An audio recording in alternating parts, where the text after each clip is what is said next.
अगर आपके घर की छत या गार्डन में लौकी का पौधा है लेकिन शुरुआत में ही उसकी ग्रोथ सही नहीं हो रही है, फूल नहीं आ रहे हैं या पौधा बार बार सूख जा रहा है, तो आज मैं आपको बिल्कुल आसान तरीके से वो सारी शुरुआती केयर टिप्स और एक ऐसा सीक्रेट खाद बताने वाली हूँ जो एक ही पौधे से आपको पूरी गर्मी भर दर्जनों लौकियां दिला सकता है। सबसे पहले बात करते हैं शुरुआती स्टेज की केयर की। जब लौकी का पौधा छोटा होता है तभी उसकी नींव मजबूत करनी होती है। बहुत लोग छोटी ग्रो बैग में लौकी लगा देते हैं जिससे उसकी जड़ें फैल नहीं पाती और पौधा कमजोर रह जाता है। इसलिए हमेशा कम से कम 18 बाई 18 की गहराई और चौड़ाई वाली ग्रो बैग या गमले का इस्तेमाल करें ताकि जड़ों को पूरा स्पेस मिल सके और पौधा तेजी से बढ़े। अब बात करते हैं उन कारणों की जिनकी वजह से लौकी में फूल और फल नहीं आते।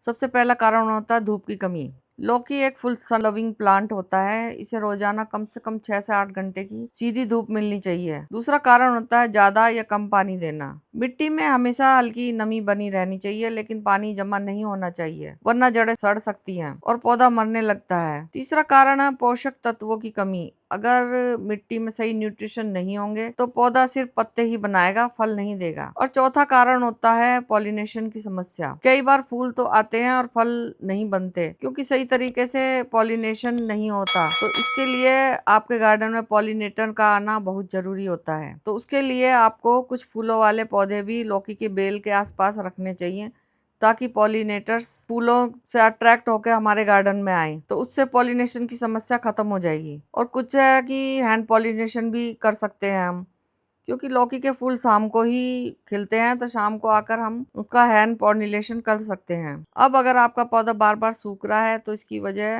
हो सकती है फंगल इन्फेक्शन, खराब ड्रेनेज या बहुत ज्यादा गर्मी में पानी की कमी। इसलिए शुरुआत से ही मिट्टी को हल्का ड्रेनेज वाला और ऑर्गेनिक रखें। और जैसे जैसे आपका पौधा बढ़ने लगे और बेल फैलने लगे तो उसमें हमें थोड़ी सी प्रूनिंग करनी होती है।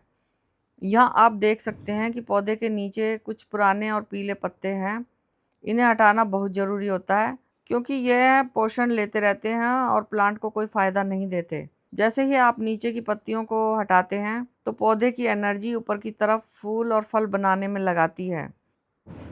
और अब आप देख सकते हैं कि इस पौधे में फूल आना शुरू हो गए हैं। इस स्टेज पर हमें और भी ध्यान देना होता है कि जो भी अनावश्यक पत्ते हैं या बहुत ज्यादा घने हिस्से हैं उन्हें थोड़ा थोड़ा साफ करें ताकि हवा का अच्छा सर्कुलेशन हो और कोई फंगल इन्फेक्शन भी ना हो, पौधे को पूरा पोषण मिल सके।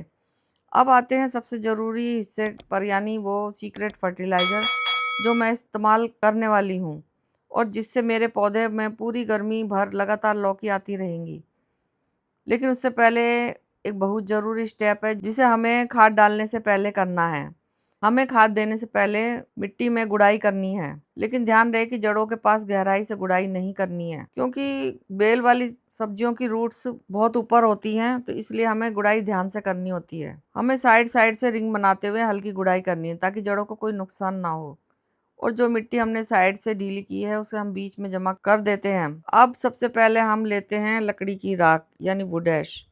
अगर आपके पास वुड ऐश नहीं है तो आप कोई भी ऑर्गेनिक फंजीसाइड जैसे ट्राइकोडर्मा या हल्दी भी ले सकते हैं। करीब 3 से 4 चम्मच हमें इसमें राख का इस्तेमाल करना है। राख पौधे के लिए बहुत फायदेमंद होती है क्योंकि इसमें पोटाश भरपूर मात्रा में होता है और फूल और फल बनने में मदद करता है और साथ ही ये मिट्टी में हानिकारक फंगस को भी कंट्रोल करती है। ट्राइकोडर्मा भी मिट्टी को हेल्दी बनाता है और जड़ों को सड़ने से बचाता है। अब इसके बाद हम लेते हैं लीफ कंपोस्ट या वर्मी कंपोस्ट, जो भी आपके पास अवेलेबल हो उसे आप ले सकते हैं। इसे हमें गमले के किनारों पर फैलाना है। यह पौधे को नाइट्रोजन, फास्फोरस और माइक्रोन्यूट्रिएंट देता है जिससे पत्ते हरे भरे रहते हैं और पौधे की ओवरऑल ग्रोथ तेजी से होती है। अब अगला स्टेप है ह्यूमिक एसिड डालना। यह एक बहुत ही पावरफुल ग्रोथ बूस्टर है जो जड़ों की क्षमता को बढ़ाता है और मिट्टी में पोषक तत्वों को अच्छे से अवशोषित करने में मदद करता है। इससे पौधे की स्टेम बहुत मजबूत होती है, नई नई शाखाएं तेजी से निकलती हैं और फूलों की संख्या बढ़ती है।